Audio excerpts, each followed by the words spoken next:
Isaías 40,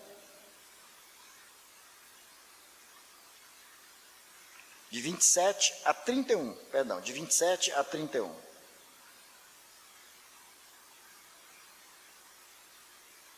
Nos diz assim a palavra do Senhor: Porque, pois, dizes, ó Jacó, e falas, ó Israel, o meu caminho está encoberto ao Senhor, e o meu direito passa despercebido ao meu Deus? Não sabes, não ouviste, que o eterno Deus, o Senhor, o Criador dos fins da terra, nem se cansa, nem se fatiga, não se pode esquadrinhar o seu entendimento. Faz forte ao cansado e multiplica as forças ao que não tem nenhum vigor. Os jovens se cansam e se fatigam, e os moços de exaustos caem, mas os que esperam no Senhor renovam as suas forças, sobem com asas como águias, correm e não se cansam, caminham e não se fatigam. Vamos orar ao Senhor? Curve a sua fronte e vamos pedir ao nosso Deus que fale ao nosso coração. Vamos pedir ao Senhor que use de misericórdia para conosco nesta noite e que nos alimente com o pão espiritual, com a sua palavra, que esta palavra possa ficar gravada nas nossas mentes e nos nossos corações. Oremos. Ó Senhor, ó nosso Deus bondoso, nós te damos graças, Senhor, pelo privilégio que o Senhor tem dado a cada um de nós, de cultuarmos o teu nome, de ter em nossas mãos a tua palavra bendita, Senhor. Sabemos, ó Pai Santo, que tu falas a nós, a tua igreja, através da tua palavra. A tua palavra é viva, Senhor, e ela traz vida a nós. Ajuda-nos não somente a compreender a tua palavra, mas ajuda-nos a guardá-la em os nossos corações, Senhor. Fala conosco nesta noite, desvenda os nossos olhos, para que contemplemos as maravilhas da tua lei. Faça cair por terra toda e qualquer barreira, qualquer coisa que venha impedir que a tua palavra chegue aos nossos corações, Senhor. Em nome de Jesus e para a glória de Jesus é que oramos. Amém, Senhor. Amém. Meus irmãos queridos, finalmente, 2024 está indo embora. E com ele vão recordações, com ele vão alegrias que foram vivenciadas nesses dias. Com ele também se vão tristezas, mágoas, ressentimentos, discórdias, angústias, problemas que nos incomodaram. Com ele, com 2024, vai parte da nossa história. E a gente, quando chega no final de um ano, a gente faz um exercício mental, lembrando não só do que representou 2024 nas nossas vidas, mas nós fazemos prospecções, nós pensamos no que poderá ser feito em 2025, nós traçamos planos. Quantos planos nós traçamos? Não, e não se preocupem com isso, porque não há nada errado em planejar algo. A palavra do Senhor em Provérbios 16 diz que o coração do homem, quem lembra do verso? O coração do homem pode fazer planos, mas a resposta certa vem dos lábios do Senhor. Podemos planejar, mas submeter ao Senhor os nossos planos. sabendo que Ele é que pode levar a bom termo os planos que traçamos. A nossa oração é que Deus nos dê a graça de usar a nossa mente para pensarmos a nossa vida, olhando para trás, para tudo que aconteceu até aqui, e pensarmos no futuro próximo, naquilo que Deus tem reservado para nós, e naquilo que nós podemos fazer também, como gratidão a esse Deus, por tudo aquilo que Ele tem feito nas nossas vidas. Eu fico imaginando, queridos, eu fico a pensar que não são poucas as pessoas que estão chegando ao final do ano exauridas, cansadas das suas lides profissionais, da labuta do dia a dia, estão preocupadas dos conflitos, ou cansadas de conflitos domésticos também, cansadas de situações tais que roubaram-lhe o sono tantas vezes. E a gente,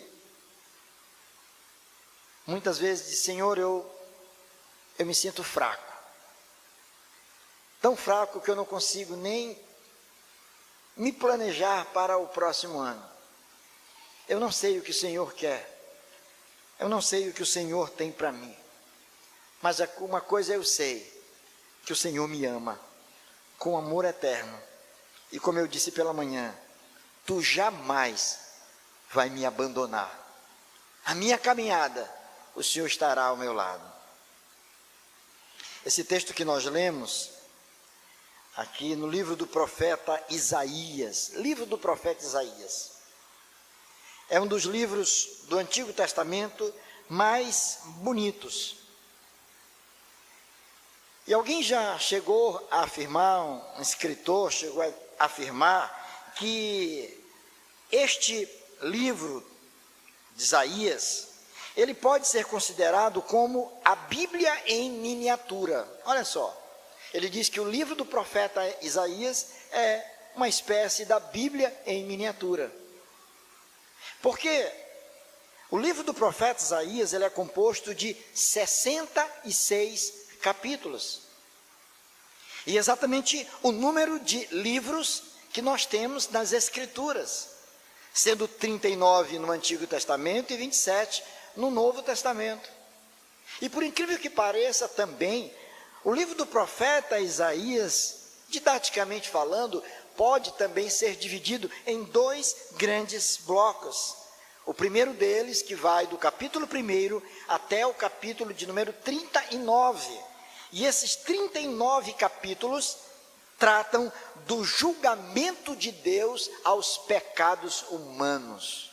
Esses 39 capítulos, eles afirmam que Deus é justo, que Deus é santo e que o homem é um violador da lei de Deus, que o homem é um transgressor da lei de Deus e que Deus fará com que o seu juízo caia, portanto, sobre todos aqueles que insistem em violar os mandamentos do Senhor. São 39 capítulos difíceis muitas vezes de ler. São palavras muitas vezes duras que nós vamos encontrar aqui. Mas nós vamos encontrar nos capítulos seguintes, de 40 até 66, uma espécie de uma mensagem evangélica, apontando para um Redentor, para um Messias, apontando para a possibilidade de uma transformação completa e total, de uma mudança plena na vida daqueles que forem alcançados pela bendita e maravilhosa graça de Deus.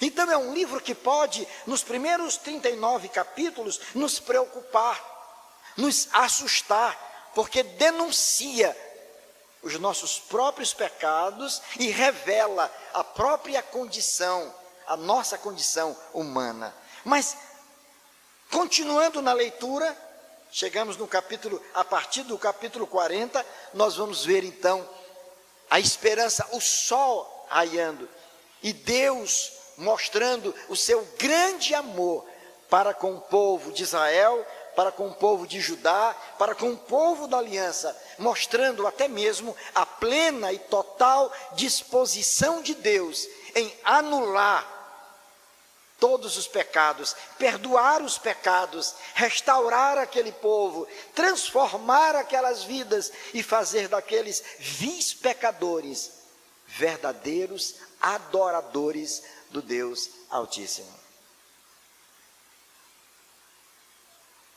Irmãos, e esse é o maior milagre que pode acontecer na vida de uma pessoa. O maior milagre não é um doente de uma doença terminal ser curado. Alguém que está desenganado pelos médicos ser completamente curado.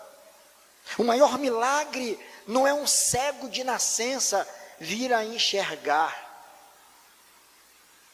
O maior milagre que existe é um pecador ser transformado num adorador. É aquela pessoa que você olha para ela e diz: esse é absolutamente improvável. Eu não consigo imaginar determinada pessoa assentada num banco de uma igreja, louvando e bendizendo o nome do Senhor, estender as suas mãos para os céus em gratidão às graças recebidas de Deus. Esse é o maior milagre que pode acontecer, porque esse aí, somente Deus pode operar.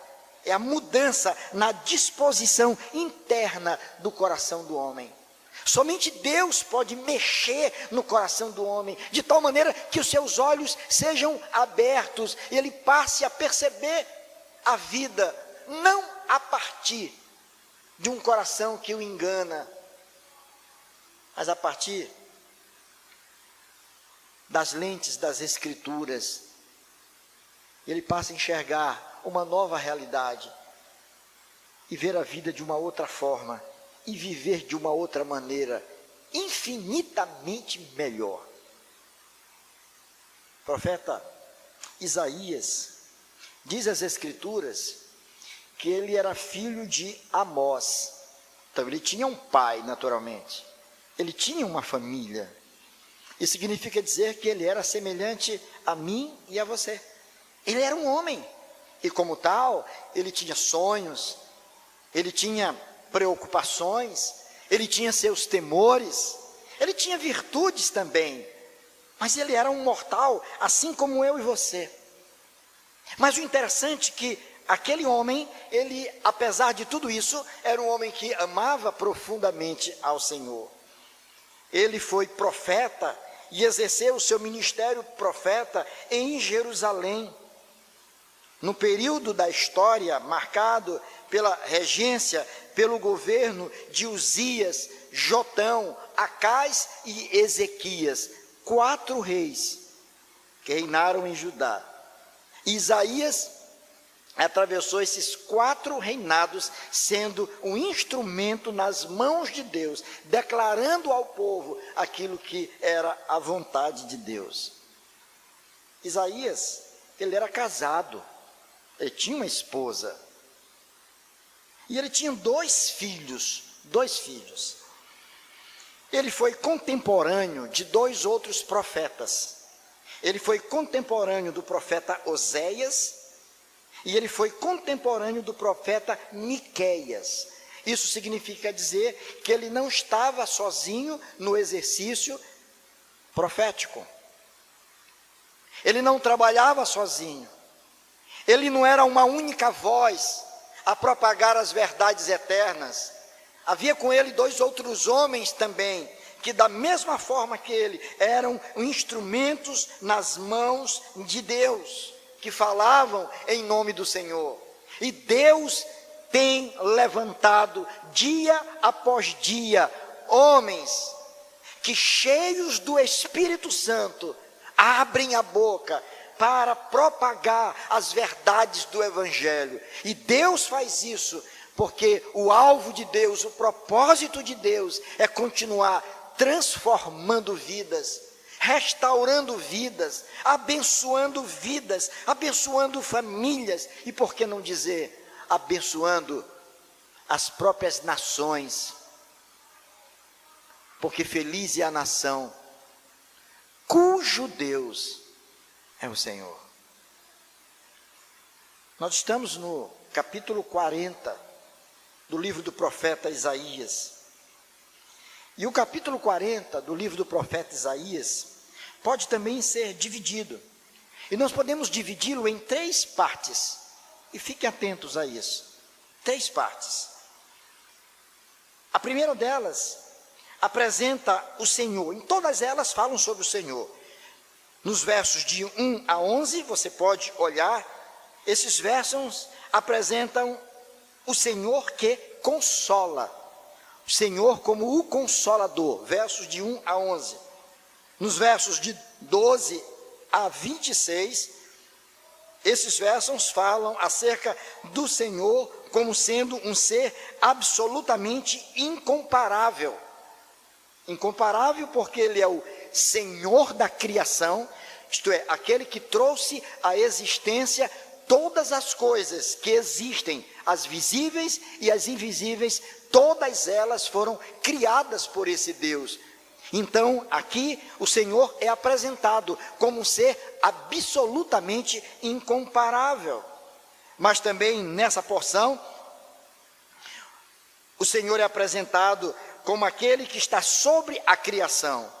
Não simplesmente aquele que trouxe à existência todas as coisas, como aquele que tem o domínio sobre todas as coisas, como aquele que pode todas as coisas, como aquele que pode interferir e agir em todas as coisas.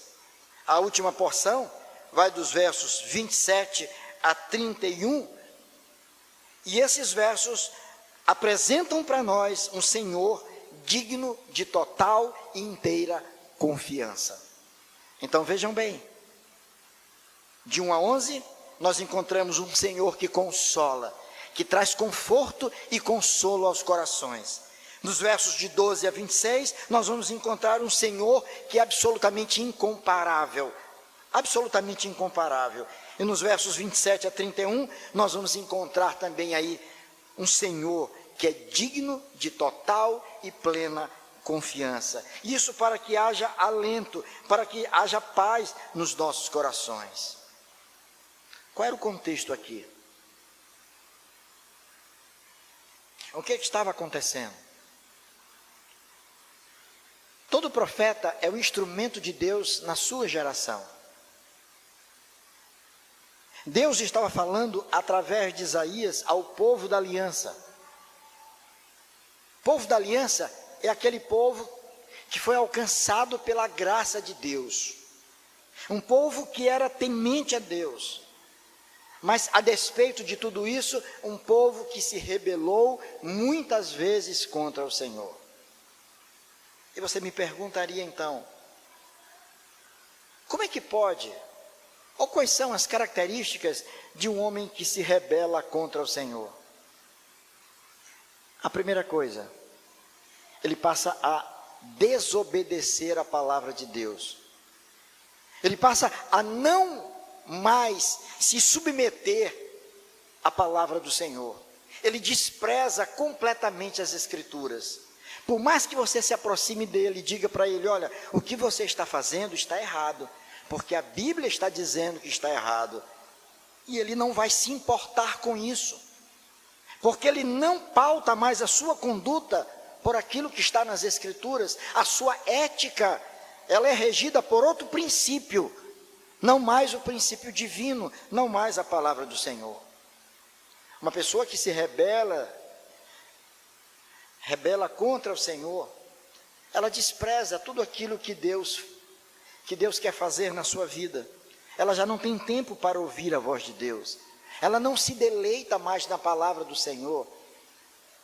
Ela não tem prazer mais em participar dos cultos públicos. Ela troca o culto público por qualquer outra programação. Basta o time do coração jogar e ele já não pode mais ir. Basta um amigo aniversariar e ele diz: não, eu não posso perder, de jeito nenhum, absolutamente. O culto fica relegado, colocado em escanteio, jogado de lado, como algo sem importância. Não me preparo mais para ele, já não anseio mais por esse momento, já não aguardo com uma grande expectativa aquele momento que vou me reunir com os meus irmãos para adorar o Senhor, para cantar ao Senhor. Aquele povo da geração de Isaías era um povo assim, um povo rebelde, um povo difícil, mas era um povo religioso, era um povo que acreditava em Deus, era um povo que de alguma forma até realizava cultos ao Senhor. Mas Deus, através do profeta Isaías, disse: olha, eu já não posso mais suportar iniquidade associada com ajuntamento solene.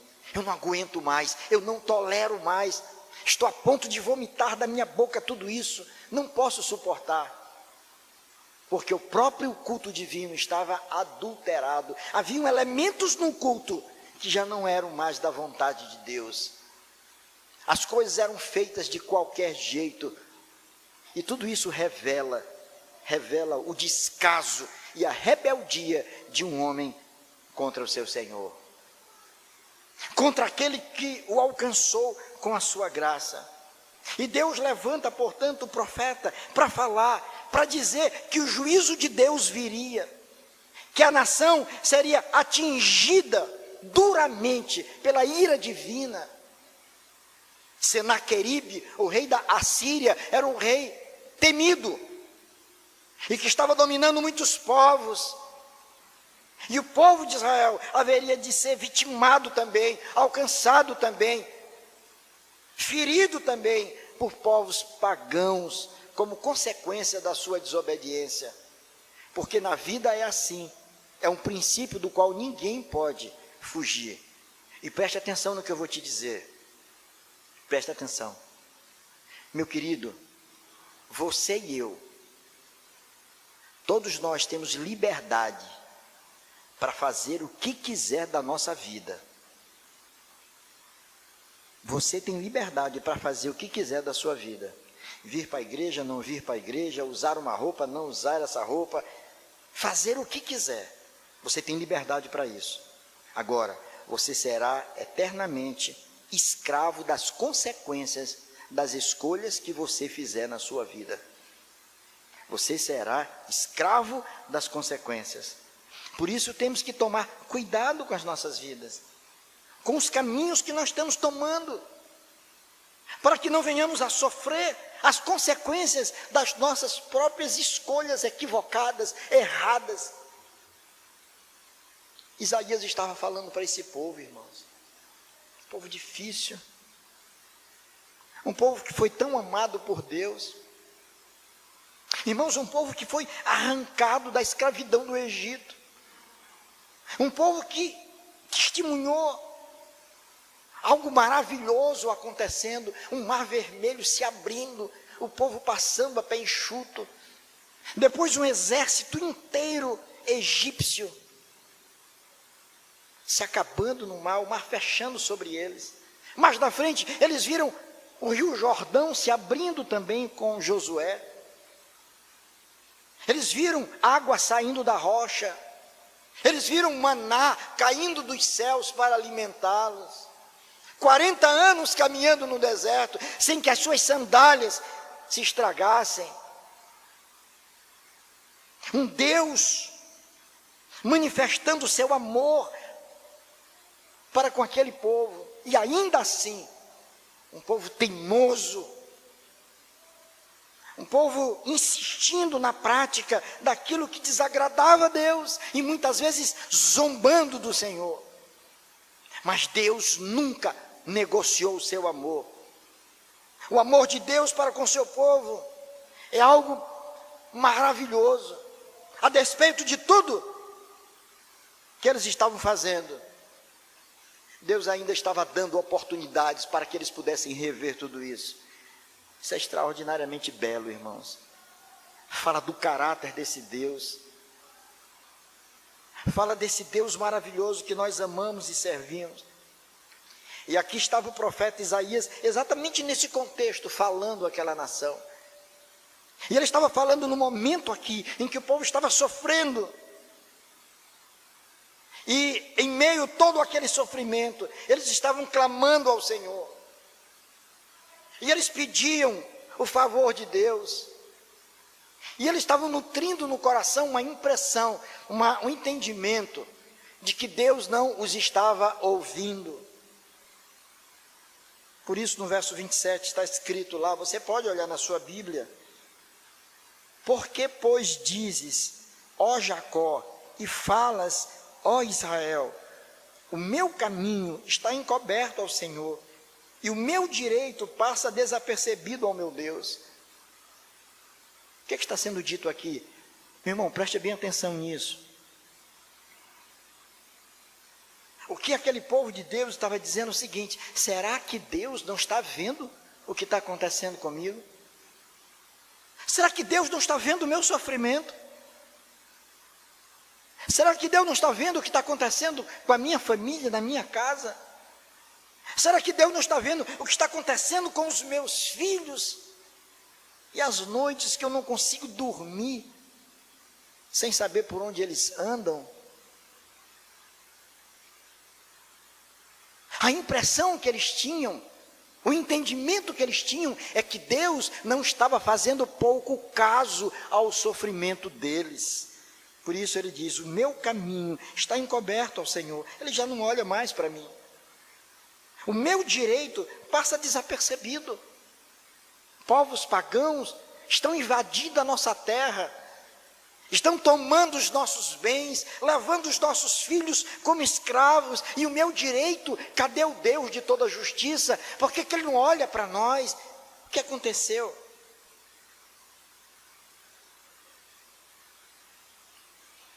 E quando nós mesmos, queridos, pensamos sobre isso, sobre aquilo que representa a demora de Deus, como é que você entende a demora de Deus? Eu vou explicar isso melhor. O que eu quero dizer com isso? São aquelas orações que você tem feito a Deus por alguma causa, mas parece que Deus está demorando a responder. Aí você está pensando até em nem orar mais, porque você já ora há tanto tempo. Tem pessoas que já oram há 2, 3, 4, 5, 10 anos pela mesma causa, e até agora nada novo aconteceu. A história mostra para nós que Dona Mônica, a mãe de Agostinho, Agostinho de Hipona, conhecido como Santo Agostinho, o maior teólogo e o maior filósofo do século IV e século V, homem que vivia de forma completamente dissoluta, era um ser completamente improvável, apesar de muito inteligente. Aquela mulher orou por 30 longos anos pelo filho dela. 30 anos clamando ao Senhor. Era uma mulher temente a Deus. Ela não desistiu. Ela orava pelo seu filho. E um dia ele teve uma experiência pessoal com Deus. A sua vida foi completamente transformada. E ele veio se transformar em um dos grandes instrumentos nas mãos do Senhor. Talvez você esteja orando por alguma causa, e você possa até achar que Deus está demorando. E sabe qual é o entendimento possível para essa possível demora de Deus? São 3 entendimentos. O primeiro deles, quando Deus demora, nós podemos pensar, Ele está demorando é porque, na verdade, Ele não pode fazer. Eu estou orando por uma causa impossível, então esta causa Deus não pode fazer. É por isso que a resposta ainda não veio. Segunda possibilidade, a demora não é porque Deus não pode, Ele até pode, mas é porque Ele não quer fazer. Deus não quer fazer, Deus não quer me abençoar, Deus está chateado comigo, a bênção de Deus não está vindo a mim, a resposta de Deus não está chegando porque Ele não quer. Não é que Ele não pode, Ele pode, mas não quer. Tem uma terceira possibilidade. Você pode crer que Ele não pode, você pode crer que Ele não quer, mas você pode também entender que Ele simplesmente, apesar de poder e querer, Ele se esqueceu. Como você se esquece de muita coisa? Como eu também esqueço. Tem que anotar, senão eu esqueço. Vai para o supermercado, a esposa diz, olha, traz isso, aquilo, tem que anotar. Chega em casa, cadê a cebola? Cebola, ih, é mesmo, esqueci. E não é porque eu não gosto de cebola, é porque eu esqueci mesmo. Então a gente pensa que Deus muitas vezes se esquece. Eu tenho orado, eu tenho buscado, eu sei que Deus pode, eu sei que Deus quer, mas eu prefiro acreditar que Ele esqueceu. Então eu tenho que lembrar meu Deus, eu tenho que estar lembrando a Ele, porque parece que Ele se esqueceu de mim. Uma dessas três possibilidades estavam presentes ali na mente daquele povo. E eles estavam padecendo, eles estavam sofrendo, não suportavam mais tudo aquilo, e agora, o que fazer? Aí nós chegamos aqui no verso 27. Aí você vai compreender o que está do verso 27 em diante. Lembra que o contexto é de lutas e de sofrimento. Lembra que o contexto é de decepção com Deus. De pessoas que estavam cansadas, desapontadas, pessoas que estavam pensando em abandonar a Deus. É como se nos nossos dias, pessoas estivessem cansadas desse negócio de igreja. Dizendo, não quero mais saber de igreja, estou cansado desse negócio de igreja. Estou indo para lá, estou cultuando, estou indo para os cultos, estou fazendo tanta coisa e nada novo acontece na minha vida. Eu estou cansado, estou enfrentando tantos problemas. Minha família está passando por problemas. Eu não quero mais saber desse negócio de Deus, não. É nesse contexto que o texto vai dizer para nós. Por que, pois, dizeis, ó Jacó, e falas, ó Israel, o meu caminho está encoberto ao Senhor, e o meu direito passa despercebido ao meu Deus? Não sabes, olha só a resposta, não sabes, não ouviste que o eterno Deus, o Senhor, o Criador dos fins da terra, nem se cansa, nem se fatiga, não se pode esquadrinhar o seu entendimento. Esse Deus incomparavelmente grandioso, olha o verso 29, o que Ele faz? Ele faz forte ao cansado e multiplica as forças ao que não tem nenhum vigor. Os jovens, atletas, viris, fortes, eles se cansam, e eles se fatigam, e os moços de exaustos caem. Mas os que esperam no Senhor, renovam as suas forças, sobem com asas como águias, correm e não se cansam, caminham e não se fatigam. Olha que coisa maravilhosa que Deus está dizendo para nós.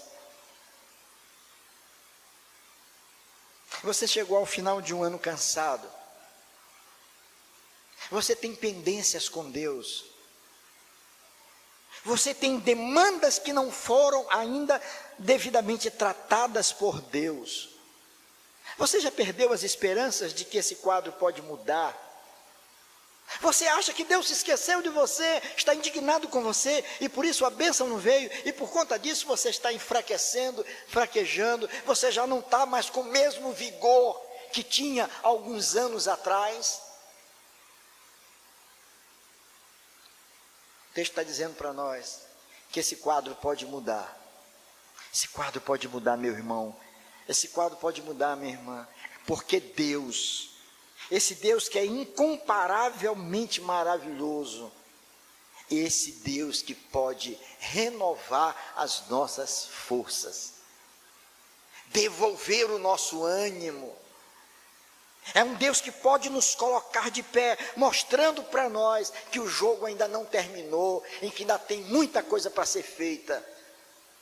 Esse Deus que olha para nós com olhar de misericórdia, mesmo sabendo que nós estamos fraquinhos, debilitados. Mas Ele vai lá, com as suas mãos, e nos põe de pé.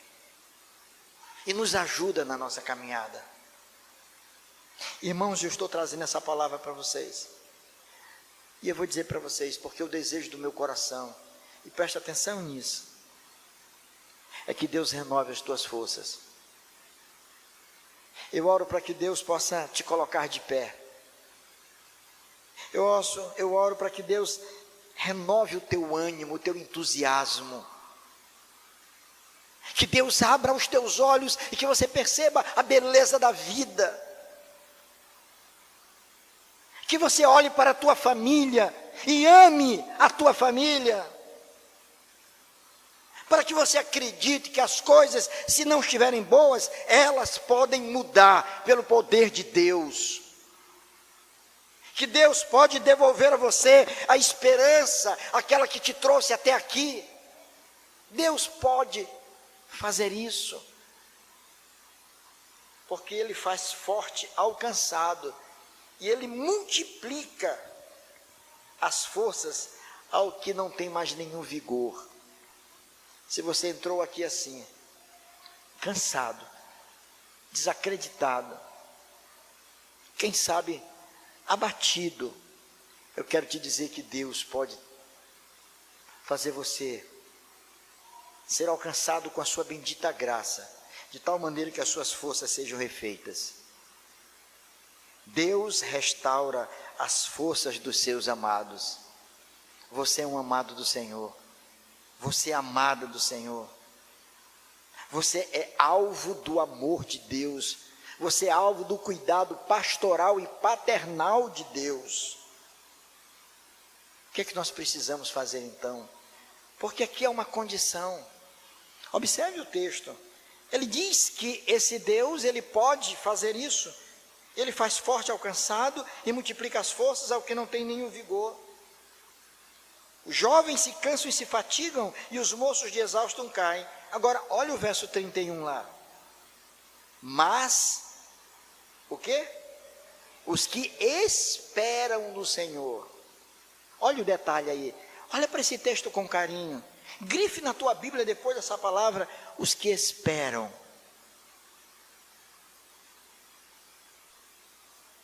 Você é alguém que tem esperado em Deus?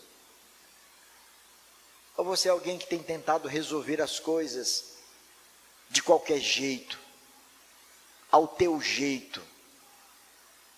Você espera em Deus verdadeiramente? Você é alguém que está com o coração cheio de uma esperança verdadeira e viva?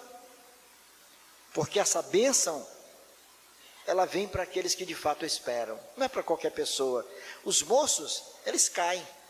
Os jovens, eles cansam. Mas a Bíblia diz que os que esperam no Senhor, esses não.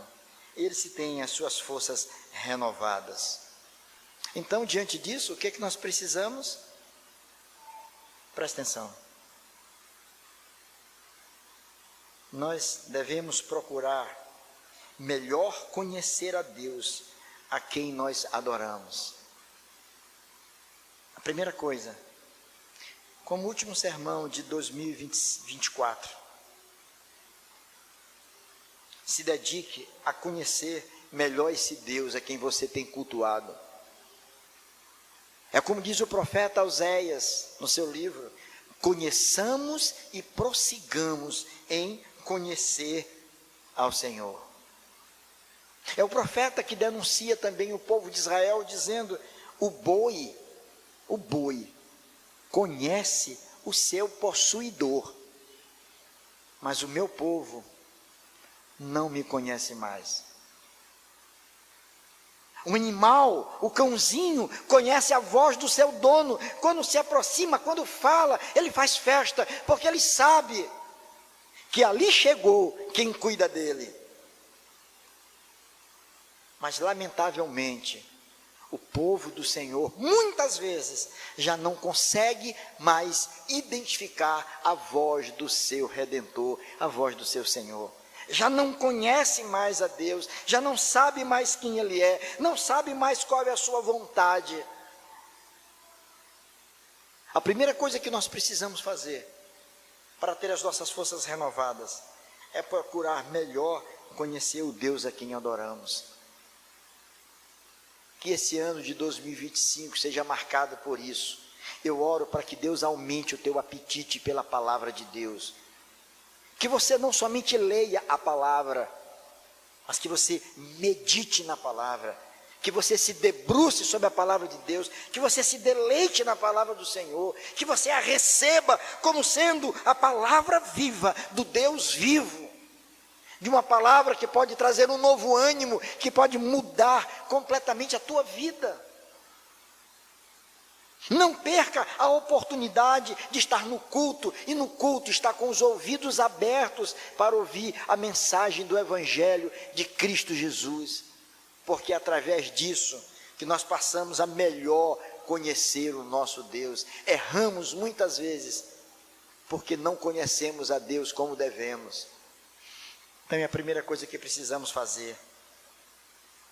A segunda dela, procuremos, irmãos, humildemente admitir os nossos pecados, as nossas fragilidades, as nossas falhas. Procuremos admitir que nós estamos fracos.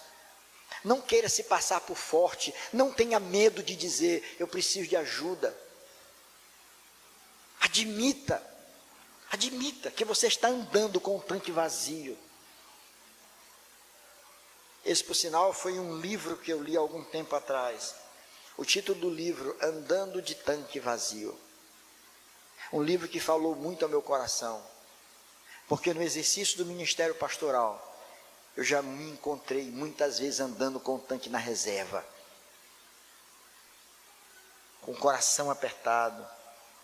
Entristecido muitas vezes, abatido tantas outras vezes. Quantas vezes subindo ao púlpito da igreja, mas com o coração tão machucado. Nós precisamos admitir, dizer para Deus, Senhor, eu estou fraco. Estou fraco, Senhor. Eu não consigo mais andar. Senhor, eu vou para a igreja agora, mas eu estou fraco. Eu já te louvei com mais entusiasmo.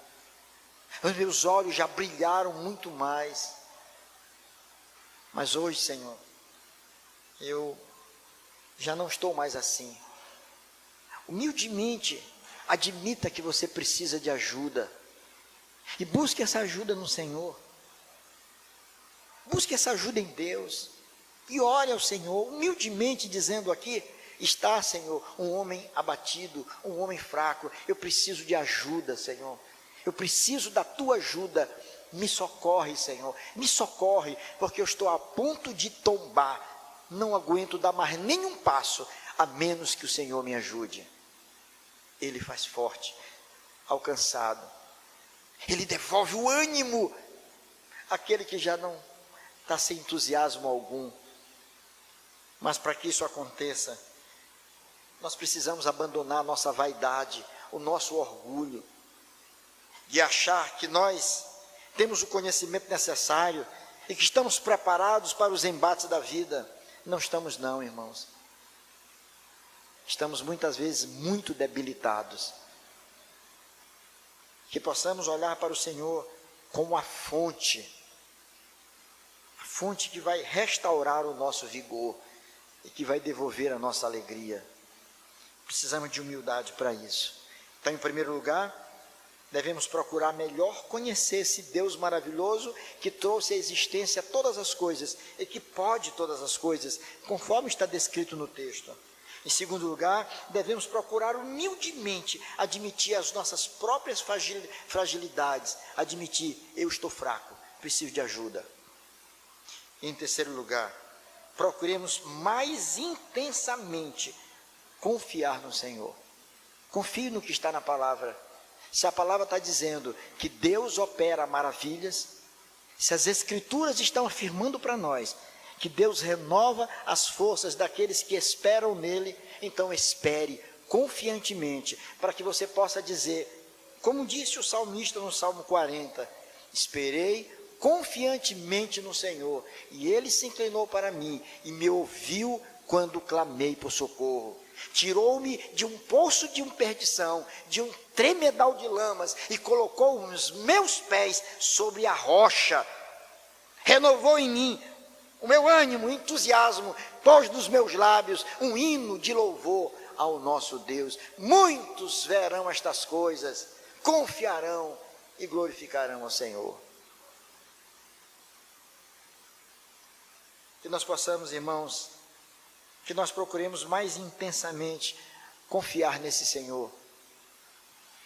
Confie verdadeiramente em Deus, se apegue a Ele.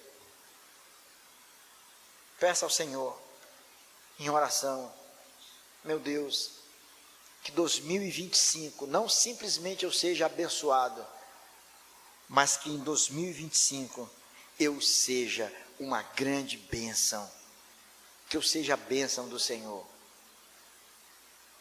Quantas esposas nós temos aqui, quantas mulheres casadas que têm um companheiro estão aqui? Levante sua mão. Aqui. Faça uma oração dizendo assim, olha, Senhor, eu quero ser uma bênção na vida do meu esposo, que em 2025 eu encha esse homem de carinho e de amor. Eu quero ser uma esposa realmente que glorifique o teu nome e que ame o meu esposo. Eu quero que o meu lar seja transformado a partir de mim, do meu amor para com meu marido. Amém, mulheres? Poucas disseram amém. Que bênção. Aí eu estou vendo alguns homens sorrindo aqui, mas agora vai chegar a vez de vocês. Quantos homens casados nós temos aqui? Quantos homens aqui? Aqui, olha, vários, né? Que bênção. Olha o Paulo ali, todo sorridente. Olha o Manelzinho ali, ó. Que bênção, Manel. Ore ao Senhor, meu irmão. Ore ao Senhor e diga, por mais que tuas forças estejam fracas, mas diga, Senhor, renova em mim, Senhor, a força, o vigor, o ânimo, a alegria, para que eu seja uma bênção dentro da minha casa. Que eu seja um esposo que ame a minha esposa como Cristo amou a igreja. Que eu possa verdadeiramente, o meu coração está derramado, apaixonado pela minha esposa. Que você seja assim, um homem de Deus dentro da tua casa. E nunca se esqueça, você é o cabeça do seu lar. Seja bênção. Que Deus renove o teu entusiasmo, as tuas forças, para que você seja bênção dentro de casa. Amém, meus irmãos? Amém. Olha como os homens responderam melhor do que as mulheres. Vocês já viram que bênção? Olha só. Agora nós temos muitos solteiros aqui que eu já vi também, né? Então você vai orar. Cadê os solteiros? Aí, ó. Que beleza. Estão na pista, né? Aí. Que beleza. Que joia. Aí você vai orar. Senhor, não me deixe enganar. Sabe?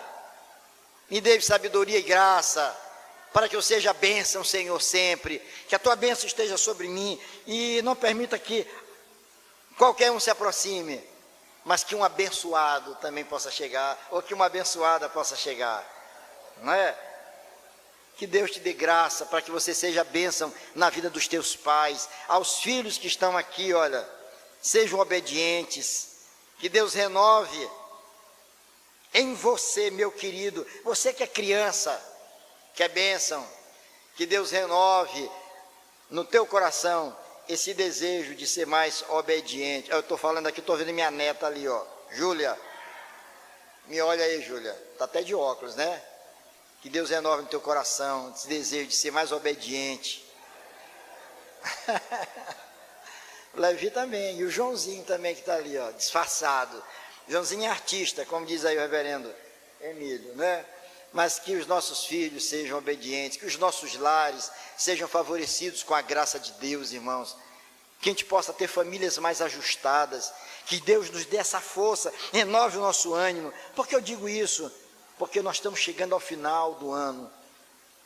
Tem muita família, muito marido que está cansado, muita esposa que está cansada, muitos filhos que estão cansados, que não suportam mais o ambiente doméstico. É um ambiente hostil, nocivo, tóxico. Mas que Deus renove em nós a alegria de estar com a nossa família. Que Deus renove em nós a alegria de estar com a família de Deus. De fazer parte da igreja do Senhor. De sair do rol dos desigrejados e entrar no rol daqueles que fazem parte da família da fé. Dizer: sim, Senhor, eu quero te servir de coração. Eu quero viver para a tua glória e para a honra do teu nome. É isso que Deus faz. Procuremos, portanto, conhecer mais esse Deus. Procure admitir as suas próprias falhas e diga para Deus que você está fraco e sem força para mudar. E agora, busque mais intensamente confiar nesse Deus maravilhoso. Não simplesmente para que você seja alcançado pelas bênçãos de Deus, mas que você venha a ser uma grande bênção onde quer que você esteja. Portanto, eu termino dizendo para vocês: feliz 2025, que as tuas forças em Cristo Jesus sejam renovadas, para que você seja um homem e uma mulher segundo o coração de Deus. Amém.